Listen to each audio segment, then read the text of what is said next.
Assalamualaikum warahmatullahi wabarakatuh. Apa kabarnya nih teman-teman kelas 4 saat yang hebat, yang keren, yang Ustazah banggakan semuanya. Semoga semuanya dalam keadaan sehat-sehat dan tetap bersemangat. Oke, pekan kemarin kita sudah mempelajari tentang sikap rendah hati. Nah, hari ini insya Allah kita akan mempelajari sikap terpuji lainnya selain sikap rendah hati. Nah, ini kita masih di pelajaran 6 ya. Hari ini kita masuk ke halaman 59 tentang perilaku hemat. Oke, sebelumnya Ustazah akan beritahu dulu apa sih tujuan mempelajari perilaku hemat. Nah, yang pertama, agar kita bisa memahami bagaimana sih berperilaku hemat itu. Dan kalau kita sudah paham, insya Allah kita bisa mencontohkan dan menerapkan perilaku hemat ini dalam kehidupan sehari-hari. Nah, apa sih hemat itu? Dalam Kamus Besar Bahasa Indonesia, hemat itu artinya tidak boros. Tidak boros itu gimana, Ustazah? Tidak boros itu artinya tidak mubazir, tidak berlebih-lebihan. Nah, itu artinya. Kemudian cermat dalam menggunakan sesuatu yang dimiliki. Oke, cermat itu apa? Cermat itu artinya teliti, berhati-hati. Nah, itu cermat. Jadi, jika kita berperilaku hemat, kita itu tidak boros dan kita bisa berhati-hati dalam menggunakan hal-hal yang kita miliki. Kemudian pengertian lainnya adalah berhati-hati dalam membelanjakan uang. Sebenarnya ini sama aja ya, karena uang itu kan berarti yang kita miliki gitu.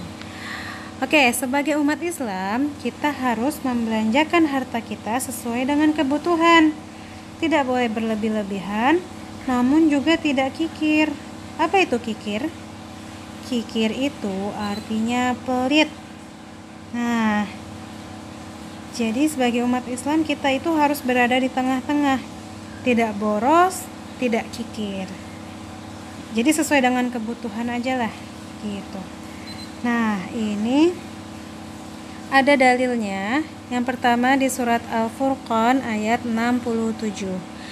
Dan termasuk hamba-hamba Tuhan yang Maha Pengasih, orang-orang yang apabila menginfakkan harta, mereka tidak berlebih-lebihan dan tidak pula kikir. Di antara keduanya secara wajar. Nah, itu tuh. Seperti yang tadi Ustazah bilang ya. Di antara keduanya secara wajar. Artinya bisa seimbang. Tidak boros tapi juga tidak pelit. Misalkan nih ya, ada seorang anak, dia punya uang untuk membeli makan siang. Kemudian kalau dia boros, dia akan membeli makan yang sangat banyak dan menghabiskan uang yang sangat banyak. Kemudian pada akhirnya dia kekenyangan. Boros nggak tuh kira-kira? Udahlah keluar uang banyak, habis itu terlalu kenyang. Nah, karena terlalu kenyang, dia jadi nggak habis makannya. Nah, itu namanya mubazir, boros. Kisah kedua, ada anak, dia punya uang, terus mau beli makan siang nih tapi dia pelit banget. Sayang katanya, aku uangnya nabung aja, tapi akhirnya dia malah jadi nggak makan. Terus sakit deh karena nggak makan. Nah, itu namanya zolim. Itu juga nggak bagus karena terlalu pelit. Makanya kita sebagai muslim bagaimana seharusnya? Seharusnya kita seimbang, secara wajar. Jadi kita tetap aja beli makan siang, tapi secukupnya, sesuai kebutuhan kita. Nggak terlalu banyak, tapi juga nggak terlalu pelit gitu. Nah, kemudian dalil kedua ada di surat Al-Isra ayat 27. Nah, ini nih sering dengar nih.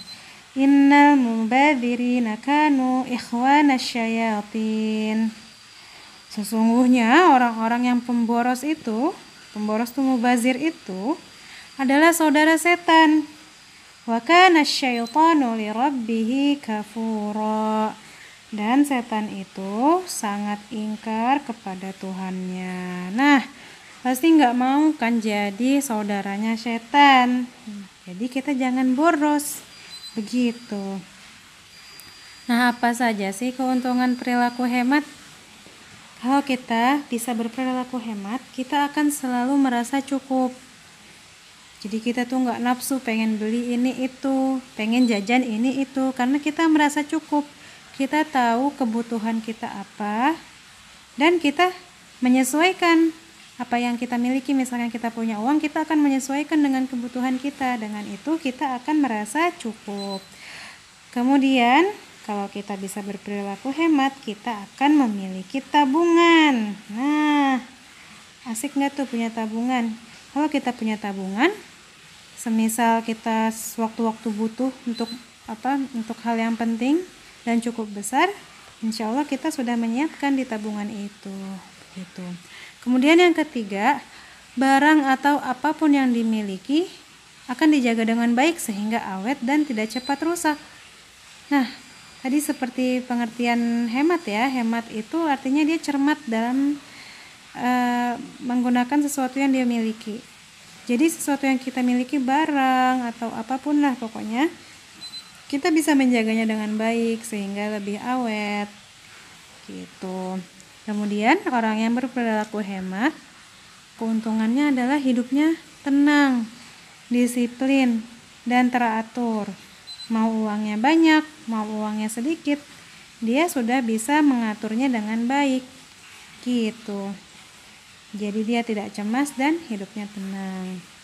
Oke, sekian tentang perilaku hemat. Jadi kita sudah menyelesaikan pelajaran 6 ya. Nah, pasti kita nggak mau tuh jadi temannya setan. Makanya kita harus bisa berperilaku hemat dan tidak boros. Nah, kalau teman-teman ada yang kurang paham, boleh ditanyakan di kolom komentar. Hari ini insya Allah ada tugasnya ya. Silahkan cek di Google Classroom. Terima kasih sudah menyimak semuanya. Assalamualaikum warahmatullahi wabarakatuh.